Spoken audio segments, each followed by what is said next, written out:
Today is the first in a series of videos that's going to show you how to make a t-shirt quilt, turning a box of old unused shirts into something fun that you can wrap yourself under. In today's video we are going to show you how to measure your shirts, how to cut them and put the fusible backing. So let's go ahead and get started. The print on each shirt is going to be unique, some are larger, some are smaller, so what I suggest is that you measure the print on each shirt so you can figure out the best layout for your quilt and what size to cut each panel.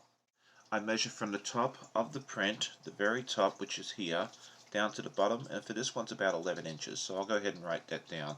I find for adult shirts, a width of about 16 inches will get you pretty much 99% of shirts, and for kids I found about 14 inches wide per panel is good. So we're primarily looking at the height only.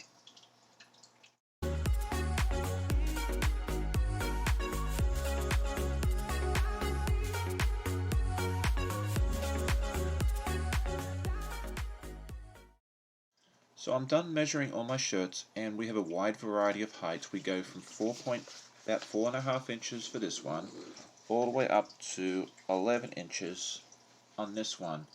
And on some of your t-shirts, I've seen them go as high as 16, 17 inches, especially for the Harley Davidson t-shirts and so forth. So you don't want a tiny little block that's only 5-6 inches high in the same row as one that's 16, 17 inches, because you'd have a lot of empty space. So what I do is I write everything down. I'm sorry for the scratchy handwriting, and then I try and figure out how big I want each of my rows to be. And what I try and do is put about at least 2 inches on the top and the bottom and put the print in the center, so that way it kind of looks nice. And so what I'm going to do with this one is I'm going to do one row, it's 9 inches high for some of the smaller blocks, and then 2 rows of 12 inches for the medium sized height ones, and another 2 rows of 15 inches. And this works out really well. It makes the quilt look more polished and finished. So let's move on now to cutting the t-shirts. So we're going to cut down the side of each shirt, and on the other side of course. We're going to cut off here and then along the top. I start off by cutting off the sleeves. If it's an adult shirt, you can go along this line if you want, but if the print is very close or it's a smaller shirt, you may want to just give yourself a little extra room. I use a pair of scissors, but if you want to use a rotary cutter, I know some people do, that is totally up to you. After you cut your sleeves off, it's time to cut off the top part along the top seam. I usually go just below the top seam because cutting the seam itself with all those layers of fabric tends to be a little tough.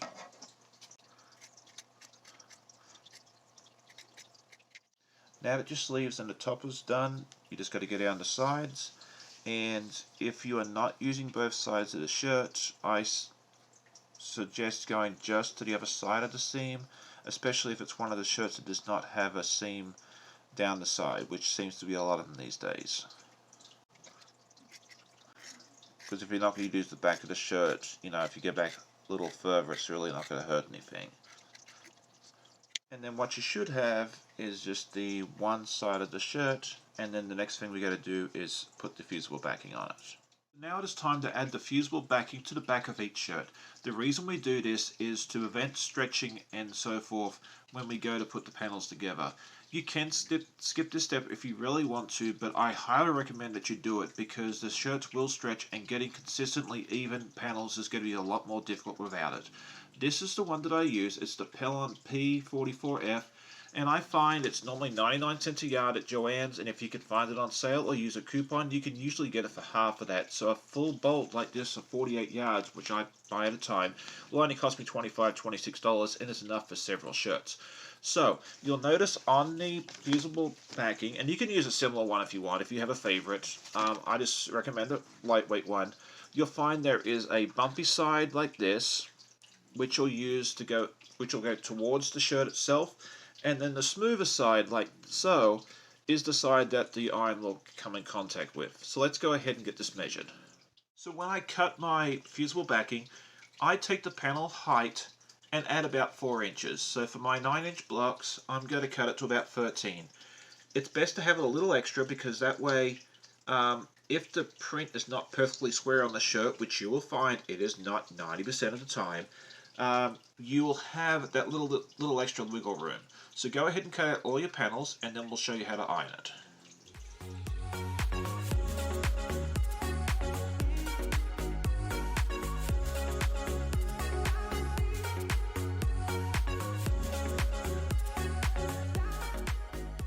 So now it's time to iron the shirt. Go ahead and make sure your shirt is nice and flat. You may want to press it, make sure it's nice and flat before you start. Then go ahead and put the bumpy side of the fusible backing towards the shirt. Don't get this backwards, or you may end up having a very, very sticky iron and a heck of a mess to clean up. Then you want to use a damp old t-shirt or something like that and put it over the top of the fusible backing. Then go ahead and grab your iron, push down, leave it there for about 10 or 15 seconds per section until it's stuck really nicely. And then once that's done, you got to move the iron over to the next section and repeat until the whole panel is done. Unfortunately, this is going to take a while. Here's a pro tip. If you can afford it, I would highly recommend investing into a steam press. My wife got me one. It's a fast steam press. I believe it's about $140, $150 on Amazon. It makes this process so much quicker. You just put the shirt on here, and you pull down, and you count about 5, and then that whole section is done. So you can do a shirt in about 2 to 3 minutes rather than potentially 10 or 15 minutes per shirt. So if you can, definitely look into doing that, especially if you're looking to make several t-shirt quilts. So once you've ironed everything, it should look nice and secure. It shouldn't be peeling off the edges or anything else like that. If it is, go ahead and hit it with the iron or the steam press again, and do that for all of your shirts. That is this week's task, and then this is going to conclude today's tutorial. We're going to come back next week with the intention of cutting the shirts in the panels and then going ahead and cutting the sashing if you choose to do sashing in between, which I highly recommend because it gives it a more polished and crisp look. I hope you enjoyed today's tutorial. I'd love to hear your comments, and we'll look forward to seeing you again really soon for the next step of the tutorial. Have a great day. Bye.